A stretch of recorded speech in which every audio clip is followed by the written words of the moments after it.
학자 중에는 가장 먼저 발굴한 분이거든요. 오. 제가 보기에는. 왜냐하면 그 시절부터 2017년부터 계속 이재명 평을 했습니다. 오. 그 평을 쭉 유지했는데 결국은 그 평 그대로의 사람으로 대통령이 됐으니까 저는 그때부터 기억하거든요. 한 10여 년간 그 계속 주목할 사람이라고. 자, 잘 부탁드립니다. 어제 그제 텔아비브 동영상 사진이 많이 돌아다녔죠. 이란에 대해서 군사적 우위가 확실하고 이스라엘로 보면 또 미국과의 동맹 관계가 가장 강력한 그런 나라잖아요. 강력한 한 이스라엘 동맹을 기반으로 하면서 압도적 무력의 우세를 기반으로 이란과 이제 전쟁을 벌였는데 그래도 미사일이 떨어지니까 이 텔아비브 시내가 완전히 폐허처럼 군데군데 돼 있잖아요. 근데 저게 서울이 저렇게 될 수도 있었다는 생각을 하니까 등골이 오싹하더라고요. 그렇게 하려고 그렇게 예. 무던히도 노력을 했더만요. 무인기 평양에 보내고 휴전선에 헬리콥터 저공 비행시키고 연평도에서 포사격하고 어물풍선 화력을 다 쏟아부어서 원점 타격하고 이런 계획까지 윤석열이 미사일이 그렇게 서울에 날아온다고 생각을 하면 이게 어느 정도의 피해가 났을지 얼마나 많은 사람이 죽었을지 정말 저 도저히 사람으로서는 용서할 수가 없는 인간들이라는 생각이 드는데 사실 외교의 첫 번째 목적은 바로 이 전쟁을 막는 거였거든요. 옛날부터 외교는 전쟁을 막는 행위였어요. 그래서 이 외교적 대화는 동맹과만 하는 게 아니라 주적과도 항상 해야 돼요. 선을 잡고 있어 한쪽 선을 잡고 있어야 제대로 싸움이 안 벌어지거든요. 그런데 윤석열은 이 외교를 어디서 배웠는지 북한과 대화를 차단하는 게 외교라고 생각을 하는 거예요. 동맹 외교만 하고 정치를 한 적도 없고 외교를 한 적도 없어요. 그래서 이제 한반도를 전쟁 일부 지점까지 몰고 가고 실제로 전쟁을 유치하려고 했잖아요. 이게 이제 첫 번째 이 우리 외교가 얼마나 망가졌는지를 첫 번째 보는 좀 관점은 이제 북한은 특수관계라서 통일부가 따로 있긴 하지만 북한과의 대화를 완전히 차단할 뿐만 아니라 계속 전쟁 위기를 고조시킨 것. 이건 외교가 없는 상황이었다라고 하는 것이 이제 첫 번째고요. 외교 앞에다 세일즈라는 말을 붙이기 시작한 게 그러니까 경제 외교를 좀 더 중요하게 여기기 시작한 게 김영삼 때부터였어요. 그때 우루과이 라운드 협상 시작되고 세계화라고 하는 것이 국가적 아젠다가 되고 이 상황에서 김영삼이 이제는 외교도 세일즈다라고 선언을 했거든요. 그래서 세일즈 외교라는 말이 김영삼 때부터 나왔는데 또 대개 이제 김영삼, 김대중, 노무현 이런 저 역대 대통령들은 갔다 오면 뭐 어느 정도의 성과가 났다고 보고 형식으로 했어요. 근데 가기도 전에 이걸 돈으로 계산하기 시작한 게 이명박 때부터였어요. 이명박은 뭐 어디 가면 이게 무슨 뭐 저 경제 효과 몇십조 예측. 근데 저는 그걸 계산해줬던 무슨 경제연구소들 보도했던 언론들 다 뭐 하는지 모르겠어. 그 수백 조각 돈이 어디로 갔는지. 그리고 문재인 대통령 때는 그런 얘기를 거의 우리가 한 적이 없어요. 순방할 때마다 경제효과가 얼마를 했다는 등 이런 얘기를 제가 들은 기억이 없는데 윤석열 다시 또 이명박 시대에 아주 그 더러운 관행을 부활시켰죠. 자기가 무슨 뭐 대한민국 영업사원 1호다. 그래서 뭘 파는 영업사원인가 했더니 나라를 파는 영업사원이더라고요. 그렇게 나라를 팔아먹어가면서 했지만 가장 최근에 2023년 10월인가 그때 중동 3국 갔다 왔을 때인데 그때 최상목이가 경제부총리가 아니라 아마 경제수석인가 그랬을 거예요. 최상목이 뭐라고 그랬냐면 윤석열의 이번 순방 외교의 경제 효과는 107조라고 그랬어요. 지금 이런 상태였거든요. 그러니까 정말 안보와 관련된 좀 안보 외교는 완전히 이제 무너뜨려 버리고 경제 외교라고 하는 것은 실제로 경제적 효과를 경제적 이득을 준다기보다는 그야말로 뭐 나라를 팔아먹는 수준의 좀 외교를 하고 외교라고 해야 되나요? 그럼 뭐라고 불러야 될지 모르겠어요. 사실은 이 세계 역사상 유례가 없는 일이라 오송 참사 났을 때 우크라이나 가가지고 그리고 삼부토 건축가 오르고 이걸 외교라고 불러야 될지 뭐라고 불러야 될지 모르겠어요. 패밀리 범죄죠. 패밀리 범죄, 네. 국제 패밀리 범죄죠. 그렇습니다. 국제 범죄 이런 것들을 저질러 왔던 건데 이번에 그 세 분에 대해서는 언론들도 그렇고 무슨 연구소도 그렇고 경제 효과를 계산한 걸 제가 본 기억은 없고요. 그렇기 때문에 과거의 G7의 경제 효과는 그 연구소가 낸 게 아니라 시킨 거라고 보는 거죠. 그렇죠. 당연히 그런 거죠. 아이고. 계속 그래 왔어요. 그래서 다만 이제 이번 이제 정상화했다. 그러니까 사실은 이재명 대통령이 이번에 G7에 가서 강조했던 것은 대한민국 민주주의의 회복력을 강조했잖아요. 그리고 그거를 어떻게 돈으로 계산하겠어요? 이게 K컬처, K팝 또는 이제 모든 것들에 대해서 한국의 이미지 상승의 효과가 뭘로도 계산할 수 없는 거거든요. 그래서 북한과 대화를 재개하겠다. 그리고 대북 확성기 방송 중단에 대한 의견 표명이잖아요. 그러니까 외교도 제자리로 돌아오는 순간이다라고 이제 평가해야 될 것 같아요. 윤석열은 사실 뭐 외교를 할 게 없고 그냥 미국과 일본을 맹종하는 짓을 그냥 했다 이렇게 이제 봐야 되겠는데 이재명 정부는 좀 국익 외교를 표방했습니다. 우리가 어느 한 나라를 일방적으로 쫓아가는 것이 아니라 국익에 맞춰서 하겠다. 실용 외교. 네, 실용 외교, 국익 외교죠. 근데 저는 이번에 이 외교가 국익 외교의 시작을 알린 또는 첫 발을 성공적으로 뗀 그런 외교 무대라고 평가하고 싶습니다. 그래서 저는 제일 처음 회담한 게 남아프리카고요. 그다음에 브라질, 인도 이런 나라들하고 회담을 했는데 이 세 나라가 다 브릭스 회원국이지 않습니까? 그러니까 브릭스하고 관계를 트는 것이 중요하지 않습니까? 앞으로. 중국이 미국의 관세를 맞아서 수출이 줄었는데 미국 수출은 전체적으로 수출이 늘었어요. 왜냐하면 미국 아니라 다른 나라 수출을 하니까. 근데 우리나라도 이재명 대통령도 수출 대상국을 좀 다변화해야 된다는 얘기 계속했는데 그 중에 가장 중요한 데가 전 브릭스 아니냐 이런 생각이 듭니다. 그래서 이번에 남아프리카나 브라질, 인도의 그 수반들하고 친교를 튼 것은 굉장히 전 의미가 있다고 보고요. 또 일본에 대해서도 뭐 첫 만남이지만 할 말 다 했던 것 같습니다. 예, 딱 가깝고도 먼 나라라는 표현을 쓰면서 외교적 표현을 썼지만 당당한 자세로 일본한테도 할 말을 다 했다 이런 생각이 들고 제 개인적으로는 이재명 대통령이 외교적 역량도 상당히 뛰어나다는 걸 확인했어요. 뭐 그전까지는 행정가로서의 실력 또는 뭐 정치인으로서의 실력 이런 건 드러냈는데 외교 무대에서는 어떨까 하는 의문표가 있었지 않습니까? 근데 이번에 보니까 일단 굉장히 당당하고 자신감이 넘쳐요. 그런데 처음 가면 위축될 수가 있거든요. 자연스러워. 네, 아주 편안하고 오, 자연스러워. 신기하다, 재밌다 이런 표정이. 그렇죠. 맞습니다. 좋아하는 것 같죠. 맞아요. 네, 예. 뭐 그건 이제 개인의 성격과도 좀 관련이 있긴 하지만 윤석열하고 엄청 대비되지 않습니까? 그렇죠. 윤석열은 가서 주눅 들어서 긴장된 자세로 맞아요. 말도 잘 못 붙이고 네. 자기가 알파독인 줄 알았는데 갔더니 그렇죠. 자기보다 훨씬 센 사람들이 있으니까 맞습니다. 바로 기죽어 버리는데. 네. 아니 오빠 나가라니까. 아니 그러지 말고 오빠 좀 나가. 아직 못 보셨구나. 안타깝죠. 예, 윤석열의 저런 모습. 부끄러워. 네, 창피하죠. 근데 그런 점에서 보면 뭐 이재명 이번에 대통령의 그 모습은 너무 자연스럽고 편안하게 자신감 넘치게 네. 사람들을 상대하는 모습을 보여줬다라는 것이고 여유도 있습니다. 그렇죠. 이 국제 무대에 처음 나가는데 여유가 있어요. 농담 잘하고 이런 건 평소에도 그런데 외교 무대에서도 그걸 쓴다라는 것은 전혀 긴장하지 않았다는 거 아니겠습니까? 네. 예, 농담 같은 것도 잘 던지고. 자, 영상을 보세요. 저런 저쪽은 사람 허리 잡은. 네, 룰라. 서로 친근감을 표현한 거예요. 저는 비슷한 서로 처지 그죠. 저번에 자기들이 겪어온 일들에 대한 이야기를 나눴거든요. 맞습니다. 소년공이고 공통점인 이야기. 당신은 어디를 다쳤어요? 나는 손가락을 잃었어요. 이런 얘기 했단 말이죠. 그렇죠. 그래서 저는 이재명 대통령의 사교술이 굉장히 탁월하다라고 보는데 브라질의 룰라 대통령 만났을 때 말씀하신 대로 네. 우리는 똑같은 인생 역정을 겪고 왔다.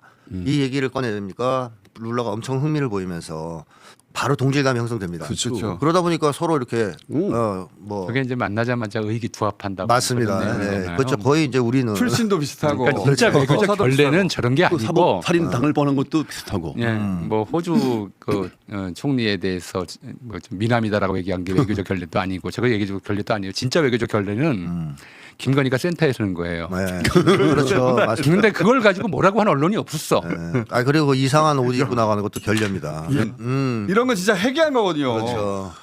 저게 야 끔찍하다. 저거 말고도 공항에 내려서 센터 한다든가 저건 백악관 네. 갔을 때 공항에 앞에 쓴다든가. 말도 안 되는 건 진짜. 지금 사실은 대통령실 공식 사진이라는 게 저게 예, 뭡니까? 이번에 저 김혜경 여사랑 같이 갈 때 보면 나란히 가든가 그렇죠. 조금 뒤에 가든가 네, 그래요. 맞습니다. 맞아요. 네. 겸손과 고요의 왜냐면 대통령이 순방 간 것이지 그럼요. 그렇죠. 부인은 대통령의 부인이라 같이 왔을 뿐이거든요. 그렇죠. 그래서 살짝 뒤에 있어요. 근데 대통령보다 앞에서 가잖아요. 센터에 서고.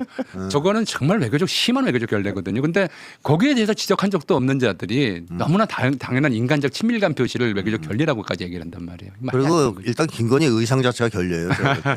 저거는 극장에서 다 앉아서 영화 보는데 혼자 일어나 있는 거랑 똑같은 짓이에요. 그렇죠. 네. 항상 짝퉁 패션으로. 네. 백악관 갔을 때 저 사진 나왔을 때 진짜 사람들이 경악을 했어요. 그렇죠. 지금 백악관에 갔고 그리고 다른 사람들의 드레스 코드가 있는데 네. 혼자 신데렐라처럼 앞으로 나와서 찍잖아요. 네. 저거 우리 저 그 대통령실에서 따라간 카메라 있을 텐데 그 카메라 보고 저 포즈와 자세를 취한 건 먼저 나와가지고 저게 뭐야 대체? 저기 공식 사진이 말이 되냐고요 지금. 그리고 그걸 골라서 올린다는 게 말이 돼요 자기가? 저- 아유 진짜 대통령실도 어쨌든 아니었어. 뭐 이재명 대통령의 이 사교술은 좀 사람들이 배워야 된다고 생각합니다. 그 인도 총리 만났을 땐 또 인도 영화 얘기를 가지고 바로 시작해요. 그러니까 가장 대화- 큰 결례는 상대를 안 보는 거예요. 맞습니다. 예.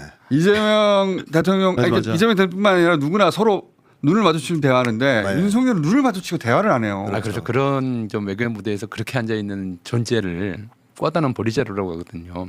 이게 그냥 만질 수도 없고 그냥 어디 치울 때도 마땅치 않고. 남아공 대통령 만나는 거 아까도 보여드렸는데 있을 수 없는 장면이거든요. 네. 근데 맨날 정상들 만나면 저 자세로 자기는 읽고 상대방 정상은 쳐다보고 있고 왜 나랑 눈을 안 마주치? 이 새끼 뭐야? 검사실에서 피자 앉혀놓고 조사 보는 그 습관이거든요. 그러니까 윤석열이는 서열 그러니까 동물이잖아요. 외국 정상을 피의자 취급하고 있는 네. 거예요. 아이고. 그러니까 서열 나누는 거야 국가를. 남아프리카? 아니 너희는 가난한 나라냐? 뭐 가난하다. 안 봐도 돼. 바이든 어우 형님 뭐 이런 식으로 윤석열은 국가도 딱 서열을 정해놓고 그러니까 대응하는. 저 기분이 어땠겠어요? 남아공 그렇습니다. 기분이 저기가 이게 꼭 피의자된 것 이상한 같아요. 놈이죠 사실. 근데 표정 저게 다 보세요. 그랬어요. 다 모든 그랬어요. 정상에서 다 저렇게 둘이 앉으면 저렇게 했어요. 왜냐면 종이를 밟지 사람을 아무것도 안 외우지 봤어요. 못하니까. 뭐지?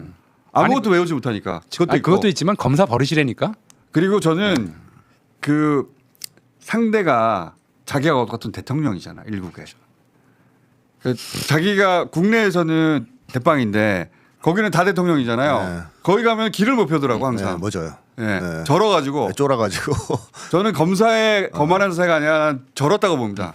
근데 사실 다른 사람을 깔보는 사람, 차별하는 사람이 비굴합니다. 아 그럼. 왜냐하면 내가 나보다 서열 낮은 놈을 함부로 대한다는 것은 나보다 더 서열 높은 사람 앞에서 내가 꿇어야 된다는 것을 전제하고 있지 않습니까? 그래서 사람을 차별하지 않고 평등하게 대하면서 존중하는 사람은 오히려 당당해요. 누구 앞에서나. 그런 전제가 없기 때문에. 이 지나간 얘기지만 대선 전국에서 대선 때 이재명 대통령 후보 때 정말 감동받았던 게 뭐냐면 그거 막 지나갈 때 사람들이 와가지고 민원을 얘기하면 그걸 일일이 듣고 메모하고 그치. 대답해 주잖아요. 그거 사실 대구 민원을 뭐 다른 옆 동네 와가지고까지 얘기할 때 이 동네 사람들이 여기 와서 얘기할 때 다 들어주잖아요. 난 그게 너무 감동적이에요. 그리고 솔직히. 듣는 척은 할 수 있는데 그걸 메모하고 나중에 지시하잖아요. 옆에 확인하고. 그렇죠. 예. 그 타고난 행정가는 맞아요. 사실. 행정가 보통 사람은. 이전에 네. 남의 말에 귀 기울일 줄 알아요. 그럼. 그렇죠. 학교 가기 싫을 때 아픈 학교 가기 거는 애들도 해요. 유치원생 초등학교 저학년도 학교 가기 싫으면 아파요. 근데 이걸 이제 사람만 그러는 게 아니라 개도 그런데요. 개도 꾀병 부릴 줄 안대요. 맞아요. 예, 동물 좀 행동학자들이 그렇게 얘기를 고양이도 하더라고요. 그래요. 예, 개나 고양이도 꾀병을 부릴 줄 안대요. 이건 이제 동물적 감각이거든요. 동물적 감각이고 아프면 좀 봐주겠지라고 생각하는 게. 근데 사람은 잘하면서 꾀병이 소용없다는 걸 알게 돼요. 근데 재벌 회장쯤이나 저런 정도 되면은 꾀병이 통한다고 생각을 하는 거죠. 국무라는 말을 아직도 쓰고 있어요. 왕당파가 아직 남아 있다는 얘기고요. 그리고 이 국무라는 말을 쓰는 사람들에게 일종의 좀 시위죠. 내가 이렇게 마음도 아프고 몸도 아프고 그러니까 나를 위해서 좀 일어나 달라라고 하는 시위라고. 첫 번째는 이제 학교 가기 싫은 꾀병이고 두 번째는 그런 좀 선동이라고 생각을 하는데 정말 이제 세 번째 큰 문제는 이거였어요. 사실은 보통 사람들은 이거 꾀병이다라고 해서 진단을 병원에서 내려줘요. 어지간하면. 근데 꾀병 아니다라고 병원에서 인증을 해줘 버린 거예요. 저는 이 아산병원이 그렇게 입원하기 힘든 곳에 그 전에 이재명 대통령 테러 당했을 때 헬기 이용했다고 특혜리 뭐니 하던 그런 사람들이 아산병원 저기 입원하기 어려운 곳에 입원해 있는데도 그런 얘기를 안 하고 아산병원은 아예 보름 정도 시간이 걸린다고 진단을 내려버렸잖아요. 저는 우리 사회 이른바 엘리트 카르텔이 어떻게 작동하고 있는지, 어떻게 사람들을 속이고 그리고 그렇게 속이면서 사람들을 선동하고 있는지, 저는 이 사례가 단지 김건희가 입원한 것보다도 아산병원과 국민의힘의 이른바 왕당파와 김건희가 모여서 만들어낸 일종의 한국 사회 내에 이제 그 꾀병 방조 그리고 이른바 선동 이 상황들을 보여주는 거라고 생각을 해요. 과호흡 증상을 보여 호흡기 내과 치료를 받았대요. 과호흡하고 호흡기 내과는 전혀 관계가 없는 건지 잘 아시죠? 그렇죠. 과호흡은 정신과적 문제입니다. 예. 이건 공황의 문제거나 뭐 그럴 수 있는데 저걸 갖다가 호흡기 내과 진료까지 받았다는 게 서로 어떻게든 엮어보려고 얼마나 애를 썼다는 거예요 지금. 우울증은 또 우리 예. 소장님이 말할 수 있잖아요. 지병이 우울증이라고 얘기하잖아요.